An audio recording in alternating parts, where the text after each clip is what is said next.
Hi, I'm Mike. And I'm Karen. We are Retired Young. Carlsbad Caverns National Park is just 41 miles from Guadalupe Mountains National Park, just across the New Mexico border.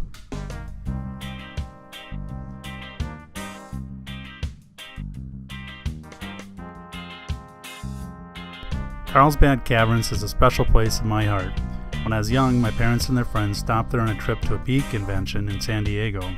They came back with pictures and stories, and it sounded like a magical and mythical place.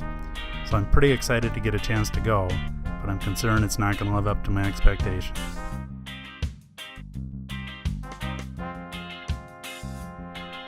Here we are driving into the visitor center.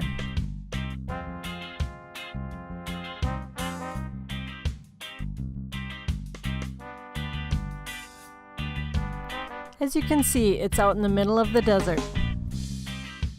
At the opening of the cave is a bat viewing area. The bats are only there from early spring through October, so we didn't see any bats. When they are flying, big crowds gather to watch. Descending into the mouth of the cave reminded me of the scene in Star Wars where they were going to make Luke walk the plank and he would find a new definition of pain and suffering as he was slowly digested over 1,000 years. But nothing like that happened to us.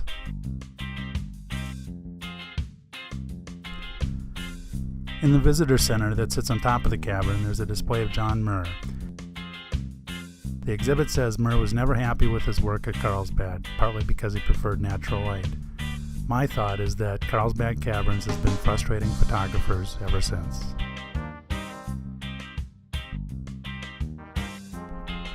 My pictures inside the cave try to give you an idea what you see, but they don't really do it justice.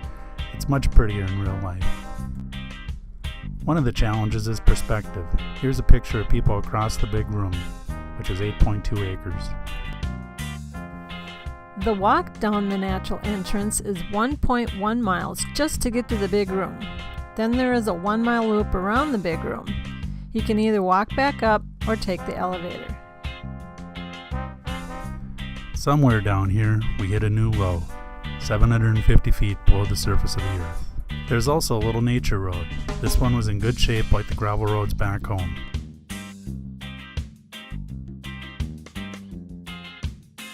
Also, we saw a deer just like back home.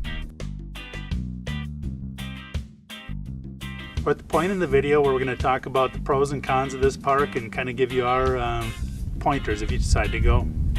The thing that I liked the most is that the caves were so unique. They're really big and they had a lot of formations.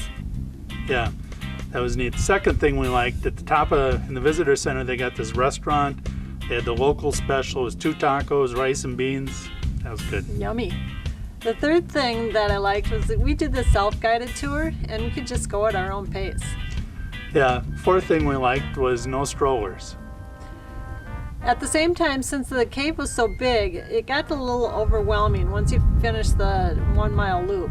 Yeah, you get to see the formations start to look, there's just a lot of formations. So next we're going to kind of give you some pointers if you decide to go to the park. The first thing I would recommend is do the audio tour. We didn't do that, and I kind of wish we would have. It probably would have given a little more explanations of the formations as we were going through it. Yeah. The other thing is plan ahead if you're thinking about doing a ranger tour. They were all booked up the day we went, and so you need to make those reservations ahead of time. On the ranger tours, you get to go into areas where you don't get on the main tour. It's called the King's Palace and the Queen's Chamber. And what they do in there is they shut off all the lights and you get to experience total darkness. So that might have been kind of fun, but I've been in the dark a lot. So to kind of wrap up for me personally, it wasn't as magical or as mystical as the stories of my youth. Back then it just seemed impossibly far away. Nowadays it seems like everybody goes everywhere and it's not it's just hard to have mystical places anymore. So it may not have been mystical, but it was still awesome and beautiful, and I'm glad I got to go. It was fun. I didn't run this long enough last night, so it's 11:5 this morning. I hope it starts.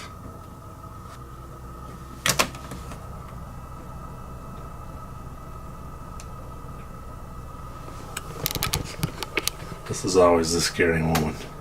If it doesn't start, I gotta get it jumped again. Oh. brings happiness. Now it says bulk charging. And go to 0 amps up to 100 amps. And I'll do that for, I don't know, an hour. So the second step that he gets to is absorb charging. It took about an hour and 20 minutes of the generator running to get to this stage. It's taken 2.5 hours, but it just changed to float charging. And I mean, it still looks like it's doing something, 25 amps, but I'm kind of thinking I can consider this fully charged. I don't know.